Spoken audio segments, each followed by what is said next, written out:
मुख्य अतिथि महोदय, निरक्षर विवेकी निर्णायक मंडल, भिन्न भिन्न विद्यालयों से आए हुए वंदनीय गुरुजनों एवं उपस्थित श्रोतागण, सर्वप्रथम मेरी तरफ से आप सभी को गीता जयंती महोत्सव की हार्दिक शुभकामनाएं।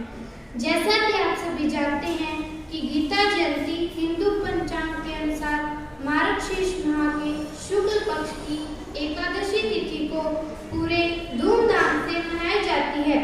इस वर्ष गीता जयंती 23 दिसंबर को मनाई जाएगी। गीता जयंती के अवसर पर कुरुक्षेत्र में अंतर्राष्ट्रीय गीता महोत्सव का आयोजन प्रत्येक वर्ष किया जाता है। महोदय, इसी कड़ी में आज की इस श्लोकोच्चारण प्रतियोगिता में मैं आपके समक्ष श्रीमद् भगवद गीता के उन श्लोकों को प्रस्तुत करने जा रही हूँ जिनमें जीवन का सार छिपा हुआ है। आशा है आप ध्यान से सुनेंगे एवं मेरा उत्साहवर्धन करेंगे। प्रस्तुत है मेरा प्रथम श्लोक। ध्यायतो विषयान् पुंसः संगस्तेषु उपजायते संगात् संजायते कामः कामात् क्रोधोऽभिजायते। महोदय, मेरे द्वारा प्रस्तुत किया गया उपरोक्त श्लोक श्रीमद् भगवद गीता के द्वितीय अध्याय का 62वां श्लोक है। इस श्लोक में भगवान श्री कृष्ण अर्जुन को बताते हैं कि जब मनुष्य बार बार विषय भोगों का चिंतन करता है तो मनुष्य की उन विषय भोगों में आसक्ति पैदा हो जाती है, अर्थात वे विषय भोग से अच्छे लगने लगते हैं। आसक्ति होने से मनुष्य उन विषय भोगों को प्राप्त करने की कामना करने लगता है। जब उसकी कामना में कोई बाधा आती है, अर्थात विषय भोगों की प्राप्ति के मार्ग में कोई रुकावट आती है, तो मनुष्य के मन में क्रोध उत्पन्न हो जाता है। वास्तव में काम की विनाशकारी शक्ति ऐसी ही होती है जब वह मानव हृदय में प्रवेश करती है। इसे दिमाग में प्रवेश करने से पहले ही रोक देना बेहतर है, अन्यथा काम अपने सहयोगियों क्रोध जैसी कई विनाशकारी शक्तियों को लाएगा और दुर्भाग्यपूर्ण व्यक्ति को विनाश में फेंक देगा। महोदय, प्रस्तुत है मेरा दूसरा श्लोक।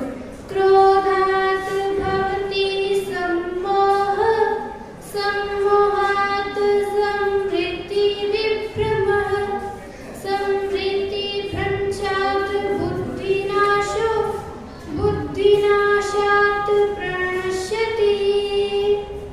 महोदय, मेरे द्वारा प्रस्तुत किया गया उपरोक्त श्लोक श्रीमद् भगवद गीता के द्वितीय अध्याय का 63वां श्लोक है, जो कि मेरे द्वारा बताए गए प्रथम श्लोक की निरंतरता में ही कहा गया है।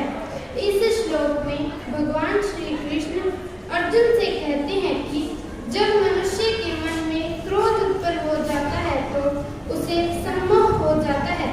सम्मोह के कारण मनुष्य की समृद्धि भ्रमित हो जाती है, अर्थात वह अपने मूल संस्कारों दया प्रेम इत्यादि को भूल जाता है। समृद्धि भ्रमित हो जाने से मनुष्य की बुद्धि नष्ट हो जाती है, जिससे वह सही व गलत आचरण का निर्णय नहीं ले पाता। महोदय, प्रस्तुत है मेरा तीसरा श्लोक। यदा यदा हि धर्मस्य ग्लानिर्भवति जल्दी ना करते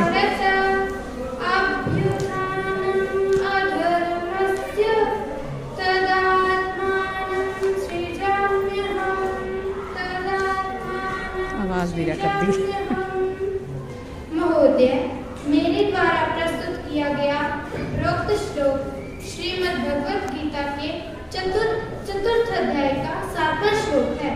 इस श्लोक में भगवान श्री कृष्ण अर्जुन से कहते हैं कि जो ज्ञान मैं तुझे अभी सुना रहा हूँ, वही ज्ञान मैंने सृष्टि के आरंभ में सूर्य को सुनाया था।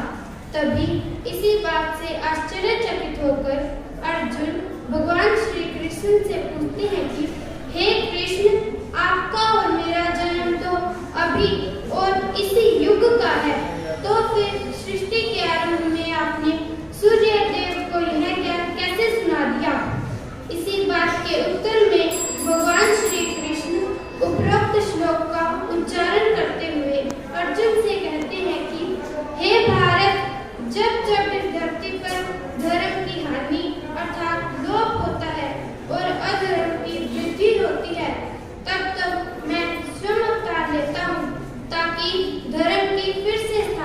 की जा सके।